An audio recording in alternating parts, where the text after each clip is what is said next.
In 1968, more than 40 years after Carter's discovery, वो कहते हैं 1968 में क्या हुआ, जब 40 से भी ज़्यादा साल हो गए थे कार्टर की डिस्कवरी को. An anatomy professor x-rayed the mummy and revealed a startling fact. एक एनाटमी के प्रोफेसर थे, उन्होंने टट की मम्मी का एक्सरे किया. रिवील यानी कि प्रकट किया. क्या प्रकट किया? अ स्टार्टलिंग फैक्ट, एक चौंका देने वाला तथ्य या सच. Beneath the resin that cakes his chest, his breastbone and front ribs are missing. वो कहते हैं जहाँ पर रेजिन्स जो चिपका हुआ पदार्थ था, जो बहुत बुरी तरह से उनकी चेस्ट से, उनकी छाती से चिपक गया था, वहाँ से टट की ब्रेस्टबोन और फ्रंट रिब्स जो हैं वो मिसिंग है, गायब है.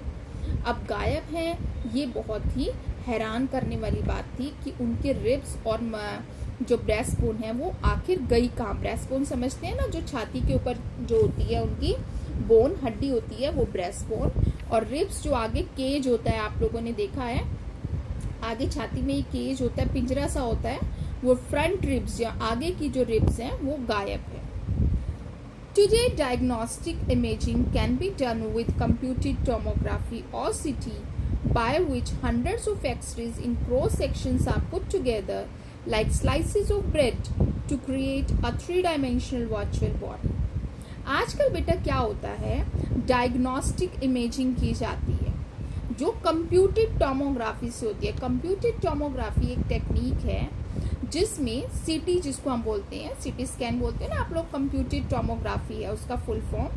तो उस कंप्यूटेड टोमोग्राफी में होता क्या है, बहुत सारे एक्सरेज लिए जाते हैं बेटा आपके क्रॉस सेक्शंस में, मतलब कि इस तरह से इस तरह से इस तरह से किसी भी सेक्शंस में जो है वो आपके एक्सरेज लिए जाते हैं. हर तरह से हंड्रेड्स ऑफ एक्सरेज, सैकड़ों एक्सरे लिए जाते हैं, और फिर उन सबको मिला करके उनको इस तरह से रखा जाता है. स्लाइसेस ऑफ ब्रेड के स्लाइस होते हैं ना, एक फिर उसके ऊपर एक, फिर उसके ऊपर एक, फिर उसके ऊपर एक, इस तरह से स्लाइसेस ऑफ ब्रेड की तरह से उनको रखा जाता है. और एक पूरी 3 डायमेंशनल वर्चुअल बॉडी, वर्चुअल समझते हैं काल्पनिक, जो कि आपको स्क्रीन पे नजर आती है, वो एक पूरी बॉडी जो है वो फ्रेम कर देते हैं. वो सारे एक्सरेज मिल करके उनको इस तरह से सेट किया जाता है कि पूरी बॉडी को बना देते हैं. आप पूरी बॉडी का 3 डायमेंशनल व्यू स्क्रीन पर देख सकते हैं, इसलिए उसको वर्चुअल बॉडी बोला गया है. What more would a CT scan reveal of TUT than the X-ray? वो कहते हैं CT स्कैन और क्या रिवील करेगा एक्सरे के अलावा, मतलब कि एक्सरेज और CT स्कैन के अलावा क्या रिवील होता है, क्या प्रकट होता है. And could it answer 2 of the जो एक्सरेज ने बताया उसके अलावा क्या CT स्कैन कुछ और भी हमें बताता है. And could it answer 2 of the biggest questions still lingering about him. क्या ये CT स्कैन जो है वो 2 सवालों के जवाब दे पाएगा जो अभी भी लटके हुए हैं, अभी भी लिंगरिंग मतलब कि अभी भी सॉल्व नहीं हुए हैं. हाउ डिड ही डाई, वो कैसे मरा. And how old was he at the time of his death, और वो अपनी मृत्यु के समय कितने साल के थे. समझ में आया कि वो कहते हैं कि CT स्कैन जो है वो और क्या चीज़ रिवील करेगा जो एक्सरेज रिवील नहीं कर पाए, और क्या ये वो 2 बातें बता पाएगा कि 2 क्वेश्चंस, 2 बड़े सवालों का जवाब दे पाएगा कि वो कैसे मरे थे टट, और वो कितने साल के थे जब उनकी मृत्यु हुई. King Tut's demise was a big event. King Tut की जो मृत्यु थी वो एक बहुत बड़ी घटना थी. Even bye royal standards, royal standard यानी राजसी अगर उसमें लगाया जाए स्टैंडर्ड्स में, मतलब तो राजसी हिसाब से भी बहुत ज़्यादा वो बड़ी जो है वो डेथ थी. क्यों थी? He was the last of his families line, अपने परिवार के वो अंतिम जो है वंशज थे.